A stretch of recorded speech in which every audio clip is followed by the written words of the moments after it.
Dobra večer. Premda svježe i današnje je jutro bilo iznad prosječno toplo za sredinu rujna. Poslijepodne još i više. U mnogim mjestima čak i vruće. Sutra podjednako, uz ipak malo nižu dnevnu temperaturu i pokoji stupanj višu jutarnju. Pri čemu će nakon mjestimične magle po kotlinama i u riječnim dolinama sunčana vremena ponovno biti dosta. Utjecaj polja povišenog tlaka zraka sutra će još malo slabjeti i sa zapada će početi stizati još malo vlažniji zrak, no glavnina se očekuje na prijelazu s petka na subotu. Sutra u istočnoj Hrvatskoj sunčano, uz malo, a povremeno i umjerenu naoblaku. Ujutro je ponovno uz rijeke mjestimice moguća kratkotrajna magla. Vjetar slab, većinom istočni. Jutarnja temperatura zraka od 13 do 16, a najviša dnevna između 28 i 30. U središnjim predjelima djelomice sunčano uz slab vjetar. Jutarnja temperatura zraka malo više od današnje, između 13 i 16, a najviša dnevna pak malo niža, od 27 do 29, pa se nastavlja niz iznad prosječno toplih dana. Na zapadu zemlje pretežno sunčano, uz povremenu umjerenu naoblaku, posebice u drugom dijelu dana. Ujutro po kotlinama Gorske Hrvatske kratkotrajna magla, a sumaglice može biti i ponegdje na moru.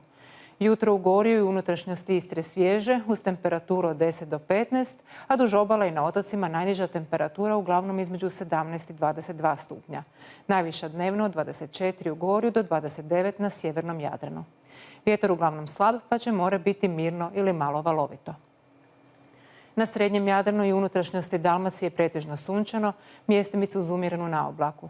Ujutro će uz obalu mjestimice puhati slaba bura, a danju slab, tek rijetko do umjeren, uz obalu većinom jugozapadni, a na otvorenom moru sjeverozapadni vjetar. Na krajnjem jugu prevladavajuće sunčano, uz slab vjetar, ujutro buru, danju jugozapadni i južni vjetar, s kojima će more biti tek malo valovito, a vidljivost uglavnom dobra. I sutra će biti vruće, pa će mnogi tražiti osvježenje u moru, čija je temperatura između 24 i 26 stupnjeva. U petak će oblaka na Jadranu biti više, a mjestimice će na sjevernom dijelu, poneprije u Istri, pasti malo kiše ili poneki pljusak. U subotu djelomice sunčano i nestabilno, no i dalje uz veću vjerojatnost lokalne kiše na sjevernom dijelu. Nedjelja ponovno stabilnije i većinom sunčana, ujutro uz umjerenu buru. Temperatura zraka bez veće promjene. U unutrašnjosti će petak i subota biti promjenjiviji, a najveća je vjerojatnost za kišu u većini predjela u noći na subotu i u subotu prije podne, dok će u unutrašnjosti Dalmacije pljuskovi biti najvjerojatniji u subotu poslijepodne.